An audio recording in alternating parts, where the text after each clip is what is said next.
गोविंद जय जय गोपाल जय जय।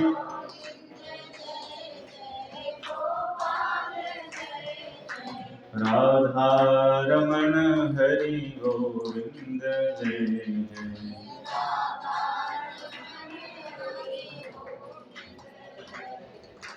ब्रह्मा की जय जय विष्णु की जय जय।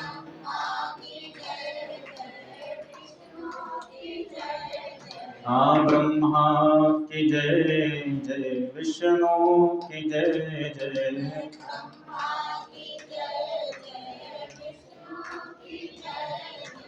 पार्वती पति शंकर की जय जय।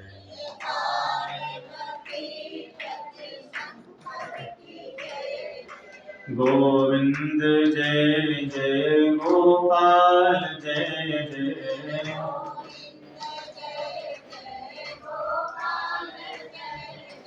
राधा रमण हरि गोविंद जय जय।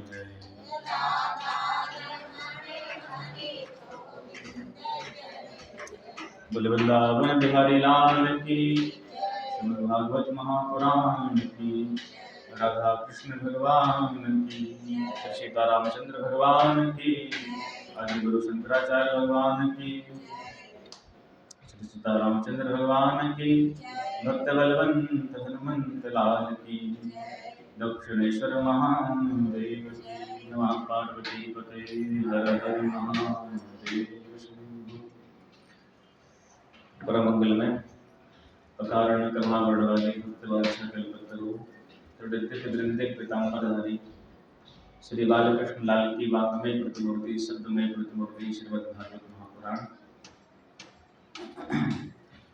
भगवान श्री हरि की विशेष कृपा और करुणा हम सब पर है। हमें भगवान के ही कृष्ण स्वरूप हैं, तो साक्षात भागवत जी भगवान का ही स्वरूप है, उस कथा को श्रवण करने का अवसर मिल रहा है। हमने सुबह के सत्र में सुना था कि भगवान मनु और शत्रुपा के संयोग से सृष्टि का विस्तार शुरू हुआ। मनु महाराज की 3 बेटियां आकोती, देवहूति और श्रुति, और 2 पुत्र उत्तानपाद और प्रियव्रत। तो सबसे पहले जो मझली बेटियां हैं इनकी देवहूति, उनका चरित्र आया है।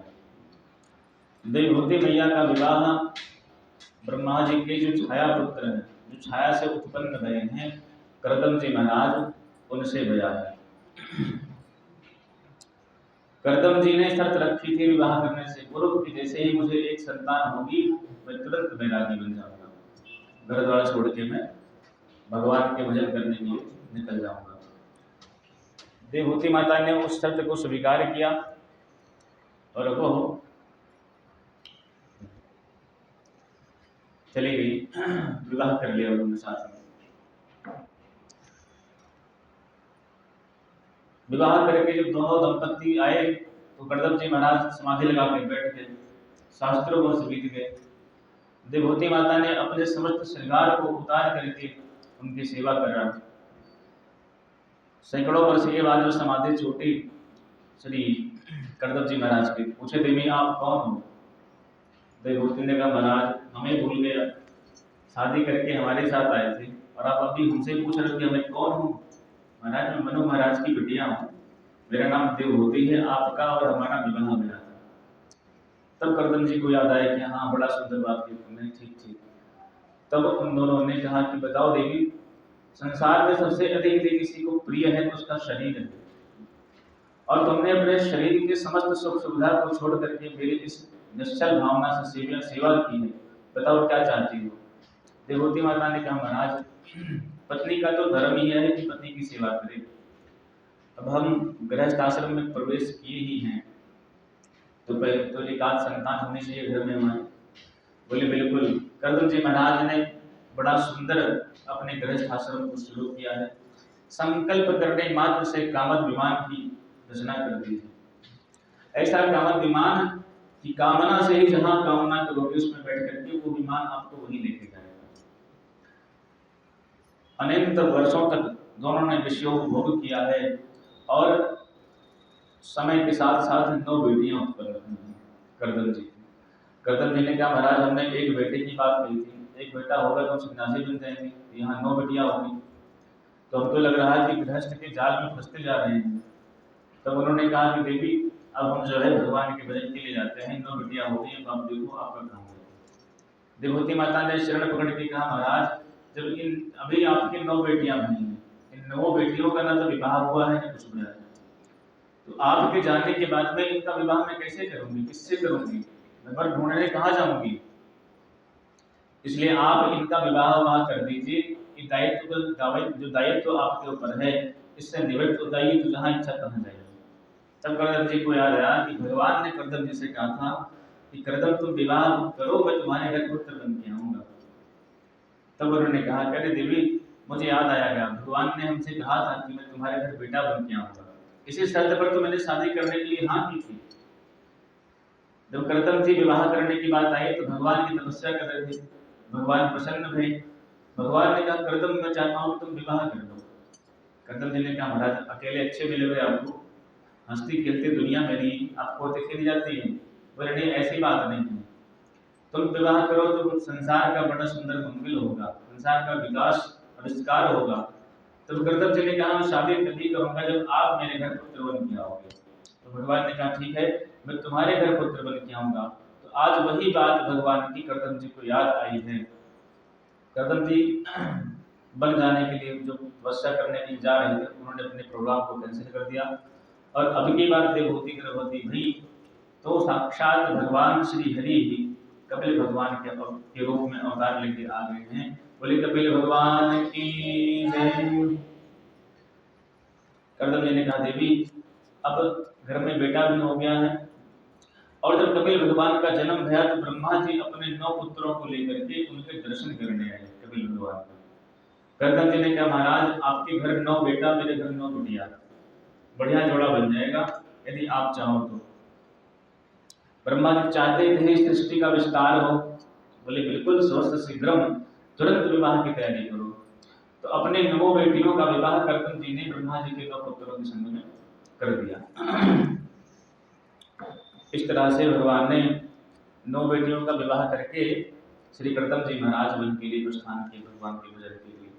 करदम जी ने अपने चरित्र से शिक्षा दी, घर में कितने भी अनुकूलता हो, घर परिवार के लोग खूब मान सम्मान देते हो, लेकिन चौथे पन में तो अपने घर की आसक्ति को छोड़ के भगवान के भजन के लिए निकलना ही चाहिए।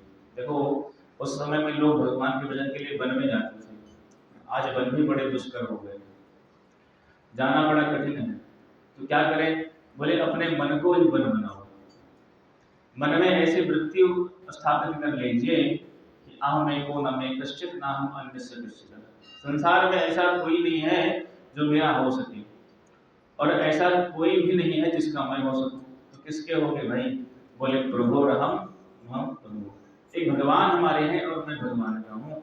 इस भावना के साथ में रखते हुए सारे संसार से असंग हो जाओ, रहते हुए भी उससे अलग होके रहो, तब आपका मन ही मन बन जाएगा।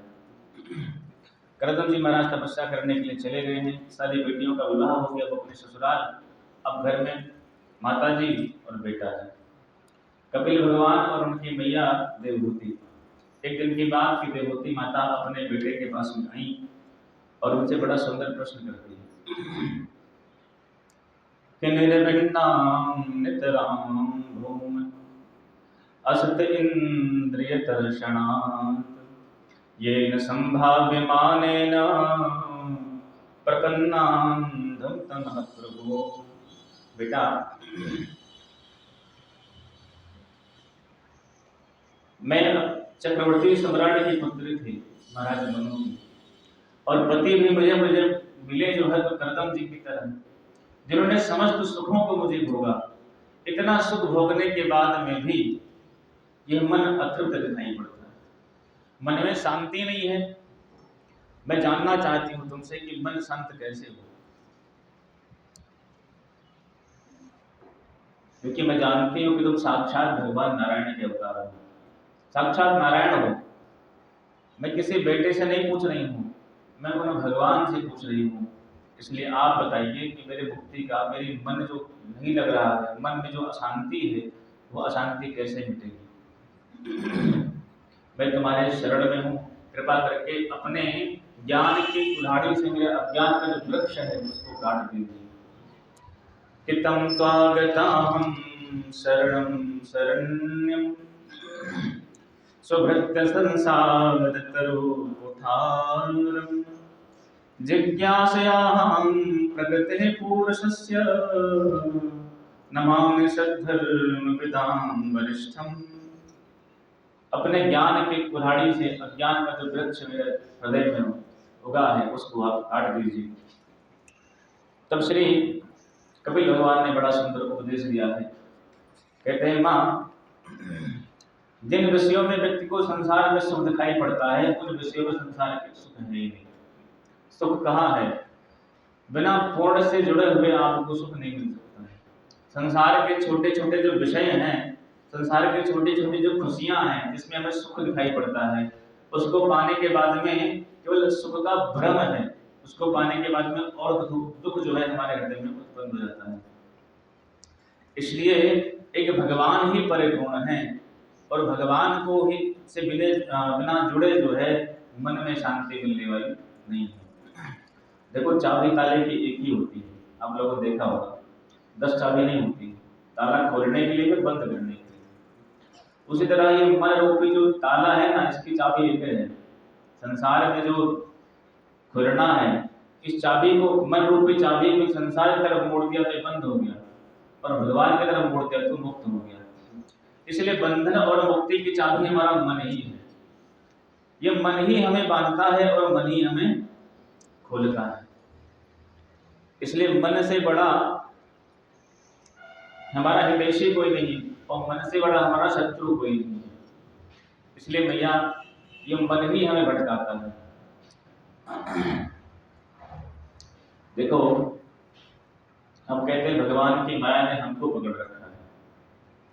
एक बार क्या हुआ, एक धोबी जो है अपने गधे को लेकर तथा नदी के किनारे रोज कपड़े धुलता, पर गधा जो है उसका जो अड़ोसी पड़ोसी के खेत होते उनको चर लेता, और जब चरने लगता तो सब लोग आकर के धोबी को डांटते, यहाँ कपड़े धुलने आता है, तेरा गधा मेरा खेत जाता है, इसको बांधता क्यों नहीं है। अब एक दिन बेचारा वो कपड़े भी लेके आया और गधे को भी लेके आया, और हाथ पे रख के अपने रो रहा बैठ के। उधर से एक महात्मा निकले, बोले, बच्चा क्या बात है? बोले, महाराज क्या बताऊं, ऐसी ऐसी समस्या है। महात्मा ने कहा, ठीक है, वो वृक्ष दिख रहा है? बोले, हाँ। बोले, वहीं पर जाओ और गधे को लेकर के जाओ, और झूठे ही, रस्सी हो चाहे ना हो, झूठे ही उसके पीछे वाले पैर से इसे गोल गोल 3-4 बार हाथ घुमा देना, तब बताना। उसने कहा, ठीक है महाराज, आप महात्मा हो, एक बार आपकी भी करनी करते देखते हैं। और वो एक आम के वृक्ष के पास लेके गया, गधे को खड़ा किया, उसके पीछे वाले पैर में 2-3 बार ऐसे हाथ घुमा के चला आया। 3 घंटे कपड़े धुला महाराज, गधा जहाँ के तहाँ खड़ा रहा, भगा ही नहीं। क्यों? उसको लगा कि मुझे मेरे मालिक ने बांध दिया है। अच्छा, बांधा नहीं था, बस केवल एक हाथ ही घुमाया था, पर गधे को ये अनुभूति हो रही थी कि मैं बंधा हुआ हूँ। उसी तरह से कह रहे थे, इसे गधा जो है बंधा नहीं था और उसको अनुभव हो रहा था कि मैं बंधा हुआ हूँ। उसी तरह से हमें भी भगवान की माया ने बांधा नहीं है, हमने स्वयं पकड़ रखा है। जैसे गधे का अनुभव था कि मैं बंधा हुआ हूँ, वैसे मेरा भी अनुभव, हम मनुष्यों का भी अनुभव होता है कि हम बंधे हुए हैं।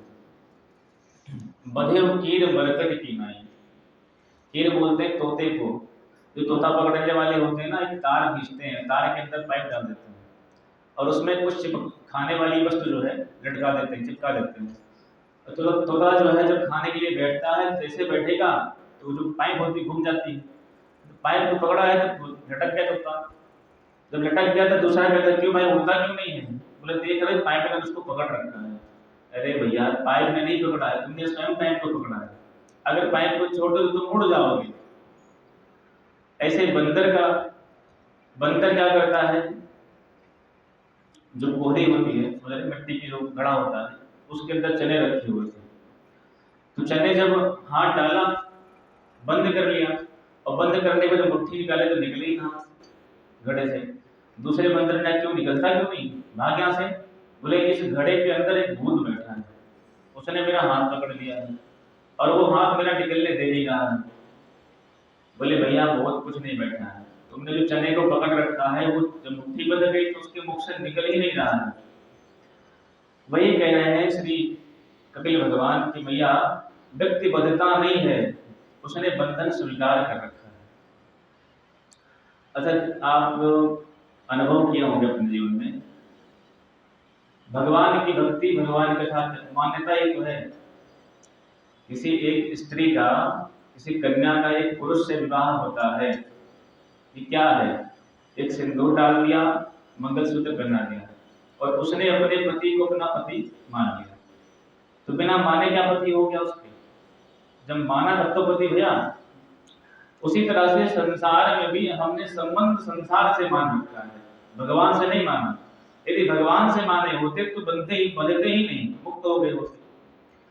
जैसे वो स्त्री अपने पति से संबंध को स्वीकार करके पति की आज्ञा में रहती है, उसी तरह से हम भी भगवान की संबंध को स्वीकार करके सदगुरु की कृपा से उनकी आज्ञा में रहते हुए अपने जीवन का निर्वाह करें, तो हर तरह से हमारा भी मंगल हो सकता है। कबीर भगवान कहते हैं भैया हम लोग जानते ही नहीं कि सुख किसको कहते हैं, दुख की निवृत्ति को ही सुख की उपमा हमने दे दी है। जैसे मान लीजिए आप लोग वहां से अपने घर से चले, इतनी गर्मी, भीषण गर्मी में आप लोग आए, खूब गर्मी लगी थी, और जैसे ही यहाँ पे आए बढ़िया पंखा चला, सारी गर्मी खत्म, तो क्या कहते, वाह भैया आराम आ गया, सारी गर्मी खत्म हो गई, आनंद आ गया। तो आनंद कैसे आ गया? सुख किस चीज से मिला? जो गर्मी का दुख था, पंखे के नीचे आए तो गर्मी का दुख दूर हुआ, उस दुख के दूर होने से हमने क्या कहा, आनंद आ गया। पर वास्तव में आनंद तो आत्मा का विषय है, ना कि शरीर का विषय है। हम अपने सर पे बोझा लाते जा रहे थे और एक बढ़िया छाया दिखा आम के वृक्ष के नीचे, बोझे को उतार दिया और अंगोछा बिछा के वहां बैठ गए। तो क्या कहते हैं, भैया बड़ा अच्छा लगा, बहुत आनंद आया। आनंद नहीं आया, जो बोझे का जो कष्ट था, जो भार था, उस भार को जो तुमने उतार दिया, तो तुमने उस भार को उतारने से तुमको आनंद, ऐसा सुख मिला, उसी को तुमने कहा आनंद आ गया। पर वास्तव में सुख क्या है, वो कहते हैं सुखदेव कपिल भगवान कि भैया संसार के लोग जानते ही नहीं है, दुख की निवृत्ति को सुख की उपमा दे देते हैं। इसलिए कहते हैं, तो माता विभूति ने कहा, तो बेटा मन कैसे लगे भगवान में, भगवान में मन लगाने के कोई साधन? तो कपिल भगवान कहते हैं भैया भगवान में मन लगाने का सिर्फ एक ही साधन है, क्या? बोले भगवान के संग, भगवान की कथा है। कोई व्यक्ति बीड़ी पीने वाले का संग कर ले, एकाध उसको मरवा ही देगा। अरे एक बार मार के देखो, छोटा नहीं है, पहली बार पिएगा थोड़ी खांसी आएगी, दोबारा पिएगा और खांसी आएगी, ऐसे पीते पीते पीते पीते अभ्यासी बन जाएगा। हाँ नहीं, संगत अच्छी होता जी, अच्छी भी होती है। हाँ, तो संग का ही प्रभाव पड़ता है मन पर। हाँ तो वही कह रहे कपिल भगवान कि जैसे हम शराबी कबाबी का संग करते हैं तो वो अपने ही रस में हमको घोर लेते हैं। तो जो ये छोटे छोटे तुच्छ विषयों का सेवन करने वाले जीव हैं, जब ये अपने रस के रसिक बना सकते हैं, तो जो भगवान की कथा में, भगवान के नाम में, भगवान की भक्ति में नित्य लीन रहते हैं, ऐसे महापुरुषों का संग करेंगे तो जहाँ वो लगे हैं वही हमें भी लगा देंगे। भैया यही हम लगे, यही तुम भी लग जाओ, तुम्हारा यही से कल्याण होगा। इसलिए देवभूति माता ने कहा, प्रभु संतों का कोई पहचान चिन्ह होगा? पहचान पत्र कोई है कि संत यही है? क्योंकि आजकल ढोंगी बहुत चल रहे हैं, कैसे भरोसा कौन सच्चा संत है? तो श्री कपिल भगवान ने कहा कि 5 लक्षण है संतों के। इन 5 लक्षणों को देखो, जिसके अंदर आपको ये पांचों दिखाई पड़े, बस उसी में अपना आत्मसमर्पण कर दीजिए। कौन कौन से हैं आप भी सुन लीजिए, पहचान आपके भी काम आएगा समाज में। बोले तितिक्षवः कारुणिकाः सुहृदः सर्वदेविनां अजात शत्रवः शांता साधवः साधुभूषणा। पहला लक्षण क्या है महात्माओं का? बोले तितिक्षवः, बड़े सहनशील होते हैं। उनको चाहे आप 10 बात सुना दो, चाहे माला पहना दो, दोनों उनके लिए बराबर है। सम्मान और अपमान, भगवान गीता में कहते हैं ना, समत्वम योग उच्यते। ये सम योग क्या है? जो दुख और सुख दोनों में सम रहे। कभी कभी क्या होता है महाराज, अधिक दुख मिल गया वो भी हानिकारक है। बहुत दुख मिला तो हमारी बुद्धि विवेक सब हिल जाती है, इंसान की बुद्धि ही काम नहीं करती है। इंसान अधिक दुख में भी पागल हो जाता है, और अधिक सुख मिला तब, जिस व्यक्ति ने कभी 500 रुपया ना देखा हो, उसको अचानक 5 लाख की लॉटरी लग जाए, उसकी मति भ्रम हो जाए। ये 5 लाख खर्च कहाँ करना है, उसे पता ही नहीं है। तो कह रहे हैं कि संत जो है तितिक्षवा होते हैं, उनको किसी से मतलब नहीं, सम्मान हो तो अपमान हो तो, सुख और दुख दोनों में सम रहते हैं। और दूसरा है कारुणिकार, उनमें करुणा बहुत होती है। पर दुख द्रवही संत सुख नीता। मानस में गोस्वामी जी ने कहा कि हम लोग तो अपने दुख से द्रवित होते हैं, लेकिन जो वास्तव में साधु होगा वो दूसरे के कष्ट के देख के ही द्रवित हो जाएगा, अर्थात उसके अंदर करुणा बढ़ जाएगी। इसलिए महात्माओं में करुणा बहुत होती है, संतों में बड़ी करुणा होती है। आप लोगों ने देखा होगा, मन में प्रश्न आता होगा कि महाराज करुणा तो ठीक है, पर हमने ऐसे भी महात्मा देखे हैं जिनकी नाक में गुस्सा ही रखा रहता है। छोटी सी बात वही भी शराब दे देते हैं, दुर्वासा जी हो गए। तो बोले भाई देखो, संतों का प्रेम भी कल्याणप्रद होता है और संतों का श्राप भी कल्याणप्रद होता है। चाहे नारद जी ने श्राप दिया हो, चाहे दुर्वासा जी ने दिया हो, जिसको श्राप दिया है उसको भगवान से मिला के ही छोड़ा है। गौतम ऋषि ने अपनी धर्म पत्नी को श्राप दिया, तुम पत्थर बन जाओ, लेकिन वो पत्थर बनी तो अहिल्या जब भगवान श्री राम का दर्शन भया तो क्या कहती, मुनि साप जो दीना अति भल कीन्हा। हे रघुनाथ जी, मेरे पति ने मुझे श्राप दिया, बड़ी कृपा करी मेरे ऊपर। क्यों? क्योंकि परम अनुग्रह में माना, यदि श्राप न देते तो आज आपका दर्शन न होता। तो जिसको भी महात्माओं ने श्राप दिया है भगवान उसे जरूर मिले। तो संतों का आशीर्वाद भी कल्याणप्रद होता है और उनका श्राप भी कल्याणप्रद होता है। ऐसे अनेकों उदाहरण है शास्त्रों में। इसलिए संतों में बड़ी करुणा होती है। संतों का जो क्रोध होता है वो भी करुणा करके ही होता है। जैसे समझ लीजिए, माता पिता हम पर बहुत प्रेम करते हैं, पर प्रेम करने के साथ साथ वो हमको दंड भी देते हैं, हम कुछ दुष्टता करते हैं, कुछ उदंडता करते हैं तो हमको दंड भी देते हैं। क्यों? अब बच्चा कहे कि माता तो मेरी बड़ी सुंदर है, जब प्रेम करे उसको, जब प्यार करे, को टॉफी चॉकलेट बढ़िया से भोजन खिलाए तो क्या कहे, बेटा मेरी माँ जैसी कोई नहीं। लेकिन जब वही मैया डंडा लेके मारे तो कहे कि अरे तो भाई गलत सोच रहे थे, मेरी माँ तो महादुष्ट है, जब देखो तब मारती रहती है। तो भैया तुम्हारी बुद्धि का फर्क है। जैसे माँ अपने बच्चे में जब सद्गुण देखती है तो उसको आशीर्वाद देखती है, उसको सोचती है कि और भी पले फले, लेकिन जब उसके अंदर दुर्गुण देखती है तो उस दुर्गुण को दूर करने के लिए कभी हाथ से मारती है, कभी डंडे से मारती है, इसलिए ताकि ये दुर्गुण इसके अंदर से निकल जाए। उसी तरह से संत लोग जब देखते हैं कोई सद्गुण संपन्न अच्छा भगवान का भक्त है, उसको देख के खूब आशीर्वाद देते हैं, भैया तेरी भक्ति, तेरा जो प्रेम है भगवान के चरणों में ऐसे ही बढ़ता रहे, खूब बढ़े खूब बढ़े। लेकिन जब कोई उद्दंड होता है तो उसको श्राप देकर सुधारते हैं कि तेरी जो दुर्मति है वो दुर्मति तुम्हारी शुद्ध हो जाए और भगवान के चरणों में लगे। इसलिए महात्मा लोग चाहे श्राप दें और चाहे आशीर्वाद दें, दोनों तरह से संत जो है अपने भक्तों का कल्याण ही करते हैं। तीसरा लक्षण क्या है? सुहृदा सर्वदेहिना, अर्थात जितने देहधारी हैं उन सब में सुहृद रहते हैं, उनको कोई दूसरा नजर ही नहीं आता है। और चौथा लक्षण है अजात शत्रु। भाई निज प्रभु में देखें जगत तो केशन करें विरोध। जब हर जगह भगवान को ही देख रहे हैं तो विरोध करें तो करें किससे? दूसरा कोई है ही नहीं। ये 5 लक्षण संतों के बताए हैं। अच्छा, एक अपना मत है, हमारे जहाँ तक बुद्धि आती है। जब मैं राम कथा कहता हूँ तो इस भाव को जरूर कहता हूँ। संत वंदना जो गोस्वामी जी ने लिखी है मानस में, उसमें हम कहते हैं कि भाई देखो, हम कलयुगी मनुष्यों की इतनी बड़ी बुद्धि नहीं है कि हम संतों के इन पांचों लक्षणों को देख पाए या पहचान पाए। क्योंकि हम प्रयास करेंगे तो एक लक्षण देखेंगे, दूसरी हमें बुराई नजर आएगी। महात्मा जी चलो ठीक है, ये तो ठीक है, पर ये कमी इनके अंदर, क्योंकि हमारी बुद्धि ही ऐसी बनी है, हमारी दृष्टि ही गुण और दोष देखने वाली है। तो हम क्या करें? इस तरह से तो हम किसी संत में शरणागत होंगे ही नहीं। बोले तुम ऐसा कर लो, संसार के जितने मनुष्य हैं, जितने जीव हैं, उन सबको संत मान लो।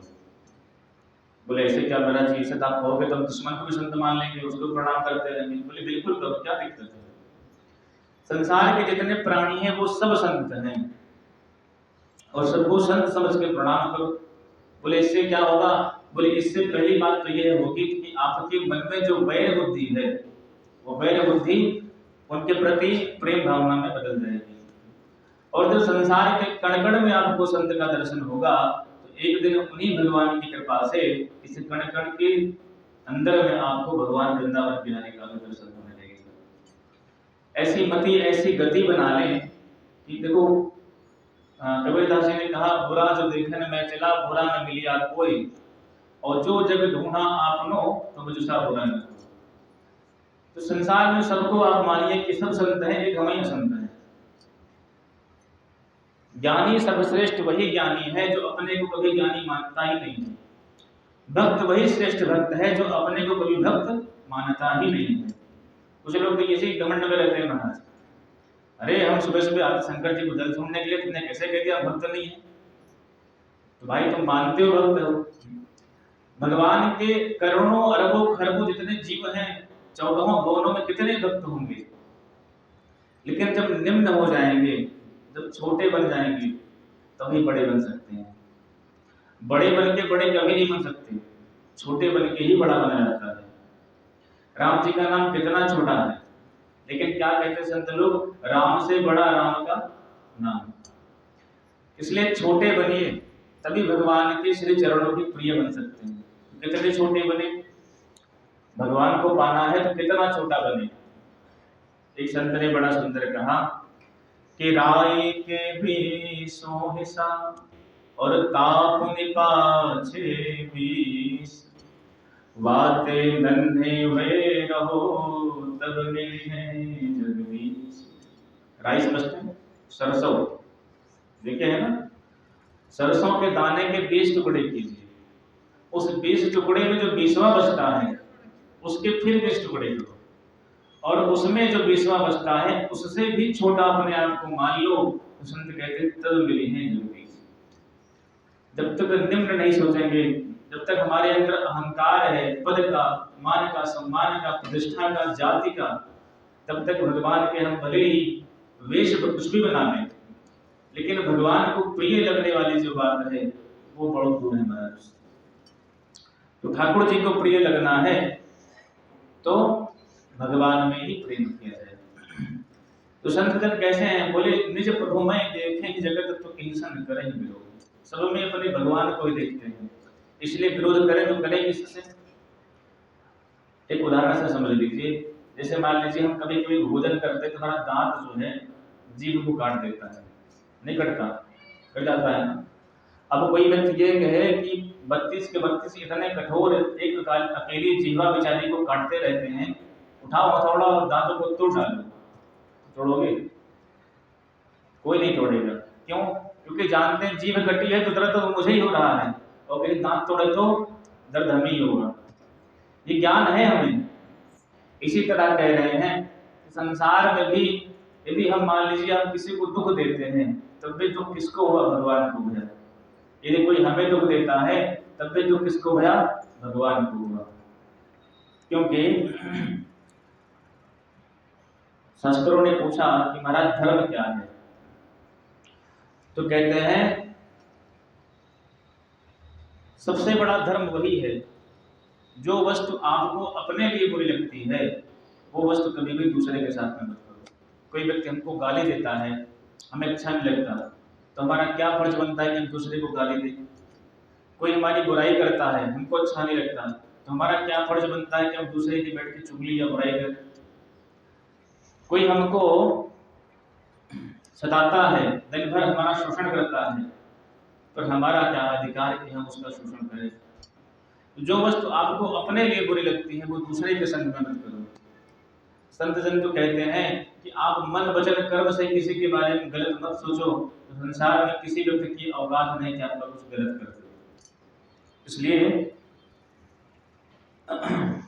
कबीर भगवान कहते हैं ऐसे संतों के संग में जब माता जी रहोगी तो क्या करेंगे संत, बोले सताम प्रसंगाम मम वीर संविदो भवन्ति हृतकर्ण रसायना कथा तज्जोषणादास्वर्गवर्त्मनि श्रद्धारतिर्नुक्रमशे स्थिति। श्रद्धा भक्ति और रति, जब ऐसे संतों के संग में रहोगी तो सुंदर सुंदर भगवान के चरित्रों को सुनाएंगे, सुंदर सुंदर भगवान की कथा सुनाएंगे। तो उससे क्या होगा, बोले पहले तो आपके हृदय में कथा सुन के भगवान के प्रति श्रद्धा उत्पन्न होगी।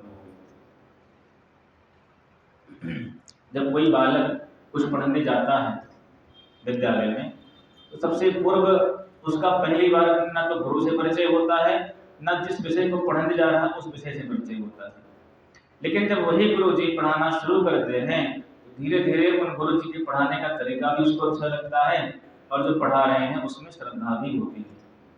तो गुरु के चरणों में श्रद्धा और उनके वचनों में विश्वास जब होता है तभी वो ज्ञान उसके हृदय में उतरता है।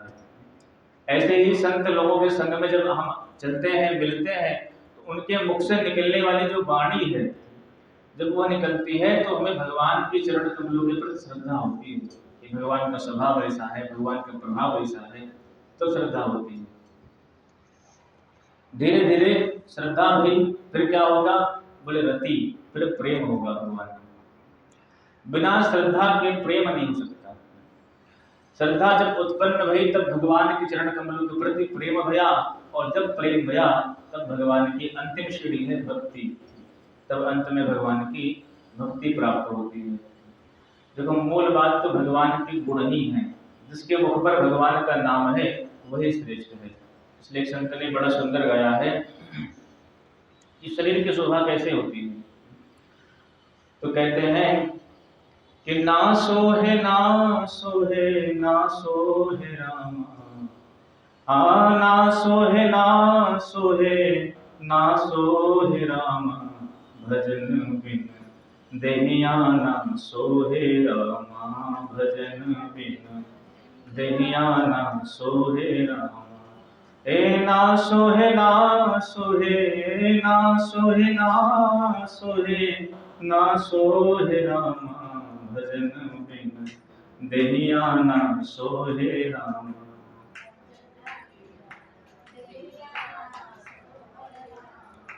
भजन बिन देहिया ना सोहे रामा, भजन बिन। और लाल चंदन बिन मथवा न सोहे, लाल चंदन बिन, हाँ लाल चंदन बिन मथवा न सोहे, लाल चंदन बिन, लाल चंदन बिन, लाल चंदन बिन मथवा न सोहे, भजन बिन देहिया ना सोहे रामा, भजन बिन देहिया ना सोहे रामा। दान करे बिन अथवा न सोहे, दान करे बिन, दान करे बिन, दान करे बिन अथवा न सोहे, भजन बिन देहिया ना सोहे रामा, भजन बिन देहिया ना सोहे रामा। वृंदावन बिहारी लाल की जय। बिना भजन के इस शरीर का कोई मोल नहीं है। शोभनीय तो तभी लगती है जैसे कोई स्त्री हो, खूब सुंदर श्रृंगार किया हो और उसकी नाक कटी हो तब अच्छी लगेगी, कभी नहीं लगेगी।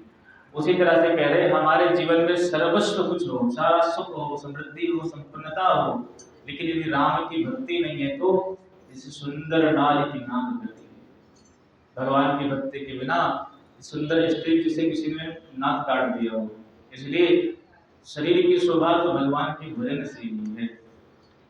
बड़ा सुंदर श्री कपिल भगवान ने अपनी माता को उपदेश दिया है और कहते हैं भैया जब उन संतों के संग में रहोगी तो भगवान के चरण कमलों के चित्त में आपको लगा देंगे, खूब भगवान की कथा सुनाएंगे और सुना के आपके अंदर जो अनंत जन्मों के विषयों का जो समुद्र डूबा हुआ है वो समुद्र सब खत्म हो जाएगा।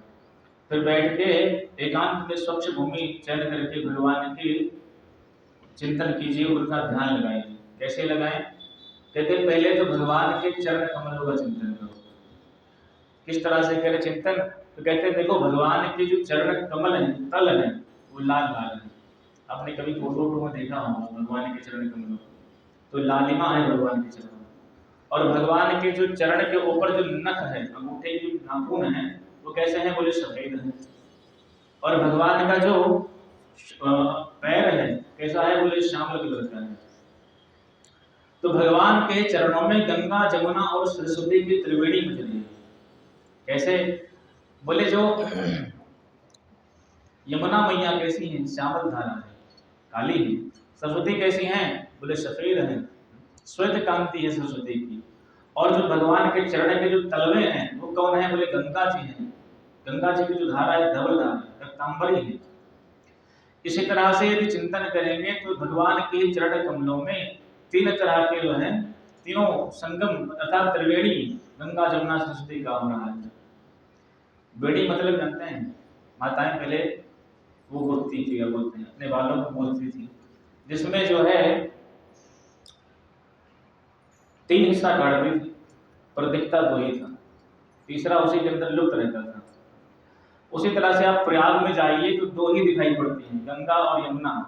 सरस्वती कहाँ है? बोले लुप्त है, दिखाई नहीं पड़ती। उसी तरह से भगवान के चरण कमलों में त्रिवेणी जो दिख रही हैं, इसमें उल्टा है, गंगा यमुना जी दिख रही हैं और सरस्वती दिख रही हैं, पर जो भगवान की भक्ति रूपी जो गंगा है वो जो नीचे है, तलवे में है। उस लालिमा का आनंद तो किसी भगवान के चरणों की जो सेवा करते रहते हैं उन्हीं को प्राप्त होता है। तो भगवान के चरणों का खूब चिंतन करो, खूब चिंतन करो। बोले भगवान के चरणों के चिंतन की बात क्यों कही? इसलिए कही क्योंकि भगवान के चरणों में ही वज्र है, अंकुश है, ध्वजा है, फरसा है, ये सब चिन्ह बने हुए हैं। और जब उन चिन्हों का भगवान के चरणों के माध्यम चिंतन करते हैं तो अनंत जन्मों की जो विषय वासना इस चित्त में चिपकी हुई है वो सब काट काट के खत्म कर देते हैं। तो जब चित्त निर्मल हो गया तो उन्हीं परमात्मा की झांकी स्पष्ट रूप से हमारे मन में दिखाई पड़ने लगती है। फिर भगवान के कटि प्रदेश का चिंतन करें, घुटने का करें, फिर भगवान के कमर का करें। इस भाव से करें तो कटि प्रदेश भगवान का है, इतना यही मृत्यु लोक है। इस भाव से करें चिंतन भगवान के कटि प्रदेश का, सारा विश्व प्रपंच भगवान की कुदरत ही है, पेट में ही समाया हुआ है। इस तरह से भगवान के चरण कमलों के से लेकर के मुख पर्यंत चिंतन की बात ध्यान के द्वारा बताई कपिल भगवान ने। और कहते हैं भैया भगवान श्री हरि के ध्यान में ही जो चिंतन करते हैं उनकी चित्त और बुद्धि सर्वत्र स्वच्छ हो जाती है। देखो ब्रह्म का चिंतन बड़ा कठिन है।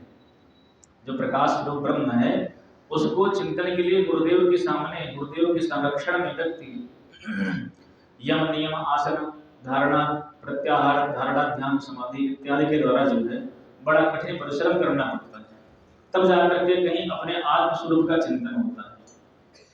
लेकिन ये सगुण स्वरूप भगवान के चिंतन की बात कही, ध्यान लगाने की बात कही, इससे क्या होगा? देखो ध्यान कब लगता है?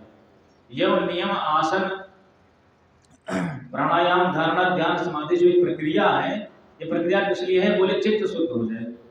जब चित्त शुद्ध होगा जो है तभी हमारा अंतर मन में बन जाएगा, तभी हमें स्वर्ग अनुभूति होगी, अपनी पहचान होगी। लेकिन जो सगुण परमात्मा के चिंतन की बात कही, क्योंकि मन को एक आधार मानता है। अभी जैसे आपको कहें कि यहाँ आंख बंद करके ध्यान लगाओ, प्रकाश का चिंतन करो, कौन सा प्रकाश देखो? आंख बंद करते ही सबसे पहले अंधेरा दिखाई पड़ता है, फिर प्रकाश दिखाई नहीं पड़ता है। तो कह रहे हैं भगवान के समक्ष बैठो, पहले तो भगवान को खूब निहार रहो, ऊपर से लेके नीचे तक एक एक छवि का भगवान को खूब अवलोकन करो। फिर आंख बंद करके उन्हीं परमात्मा के चरणों से लेके मुख पर्यंत उनका चिंतन करो और हम लोग उन्हीं का ध्यान करो। इससे क्या होगा, बोले हमारा चित्त शुद्ध हो जाएगा। और जब भगवान के मुख का चिंतन करो, भगवान की मुस्कान का चिंतन करो, तो इस भाव से करो कि सारी प्रकृति में जो उस खुशहाली दिखाई पड़ रही है, ये वही भगवान की मुस्कान है।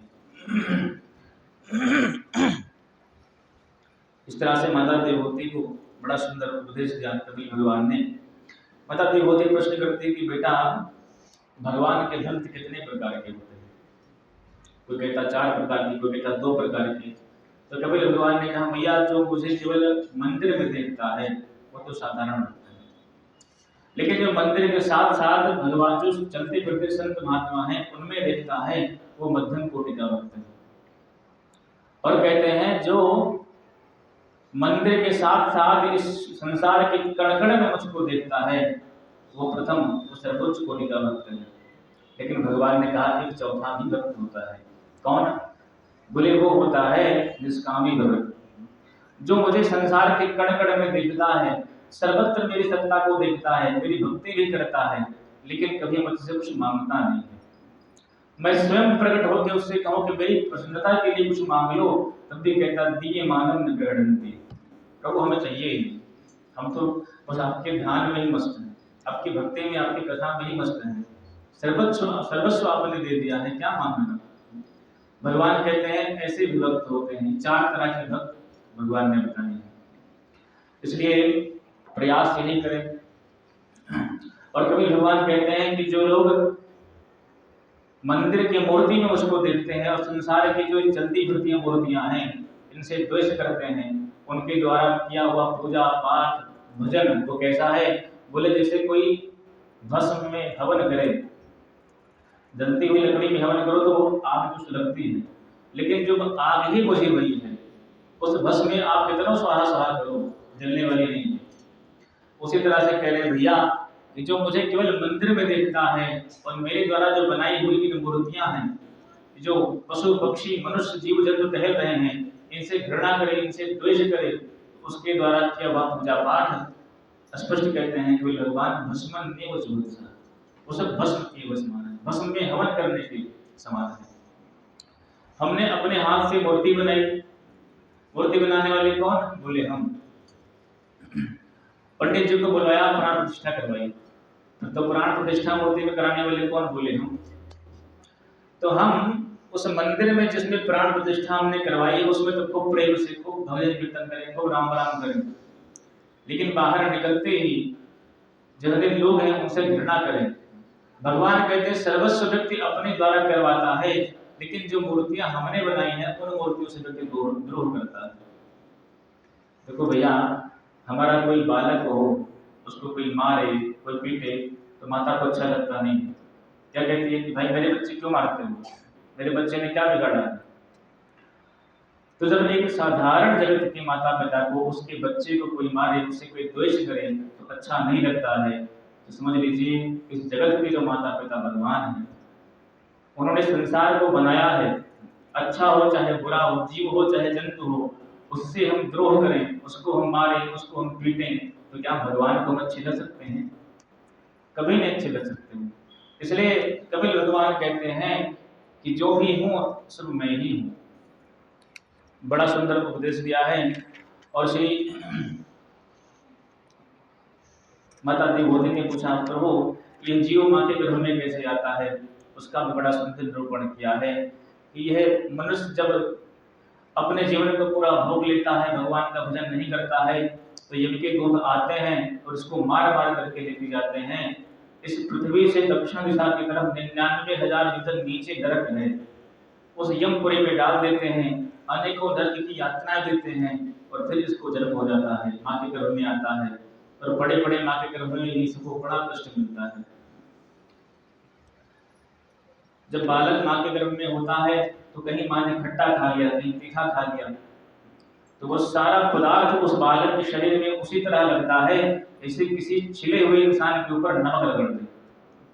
वैसे ही उस बालक को कष्ट होता है, तरसता है, छटपटाता है अंदर पर, किसी से कुछ कह नहीं सकता है, वहां भी उसको कष्ट ही मिलता है। और जब प्रसूति वायु का समय आता है, 9 महीने पूर्व है, प्रसूति वायु के प्रभाव से उस बालक का जन्म हो गया। देववती माता ने कहा अब तो बढ़िया भैया, क्योंकि बालक का जन्म हो गया, माँ के गर्भ में बड़ा कष्ट था, अब यहाँ कोई कष्ट नहीं है। कभी भगवान कहते हैं भैया यहाँ भी कोई सुख नहीं है। क्यों?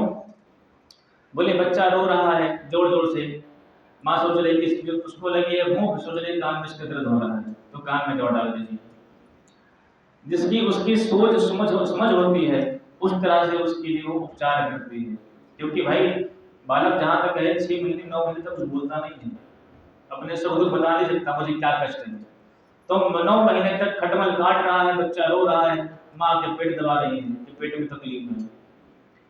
तो अपने कष्ट को अपनी माँ से वो कह नहीं सकता है, लेकिन जैसी माँ की सोच और बोझ होती है वैसा उपचार बालक का करती है। इस तरह से कहते हैं कपिल भगवान कि जन्म लेने के बाद में भी इसको यहाँ पर कष्ट ही कष्ट मिलता है। और थोड़ी अभी तो बालक बच्चा रहता है तो अपना तो उसके घर परिवार में कोई आ सकती है, कुछ नहीं होता है, लेकिन धीरे धीरे बड़ा गया तो उसकी पहचान हुई है, मामा जी है, मामी जी हैं, बुआ है, फूफा है, पिताजी है, मम्मा माता जी हैं, दादा है, दादी है। धीरे धीरे माया जो है जकड़ती है। जो भगवान से वादा करके आया था कि प्रभु इस बार इस नरक से निकालो, अब की बार कितना भजन करूंगा कि आपको प्राप्त ही कर लूंगा। लेकिन जब वही बालक आता है तो भगवान की माया धीरे धीरे अपना प्रभाव डालती है और सारी स्मृति उसकी नष्ट हो जाती है, और फिर वही पुनरपि जननम पुनरपि मरणम पुनरपि जननी जठरे शयनम, बार बार मरना, बार बार जन्म लेना, ये प्रक्रिया चलती रहती है। इस तरह कहते हैं भैया भगवान का जो भजन करता है, जो भगवान की कथा सुनता है, वास्तव में इस दर्द के त्रास से वही बच सकता है। बाकी इस संसार में भगवान से माया से बचने वाला कोई नहीं है।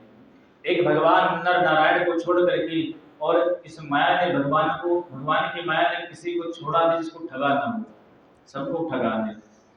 इसलिए कहते हैं कि भगवान की भक्ति, भगवान का भजन और भगवान की कथा ही इस माया से बचने का मूल साधन है। यहाँ से माता देवभूति कहते हैं कि प्रभु आपके उपदेश का मैंने एक ही सार निकाल लिया है। क्या? कि चाहे चांडाल ही हो, संसार में नीच से नीच योनि में जिसका जन्म हुआ, लेकिन उसके मुख में यदि आपका नाम है तो सबसे श्रेष्ठ वही है। और कोई कितना भी बड़े उच्च से उच्च कुल में पैदा हुआ हो, ब्राह्मण हो, क्षत्रिय हो, वैश्य हो, कितने भी उच्च कुल में उत्पन्न हुआ हो, लेकिन यदि आपके चरण कमलों के प्रति उसके हृदय में प्रेम नहीं है, रति नहीं है, तो केवल जाति का अभिमान लेकर टहलेगा, आपको प्राप्त करना तो दूर आपको समझ भी नहीं पाएगा। इसलिए देवहूति माता ने भगवान के नाम का स्मरण करते समय इस तरह से स्मरण किया है कि उनका शरीर ही सिद्धता नाम की नदी के रूप में परिवर्तित हो गया है। प्रेम में भगवान के पिघल गया।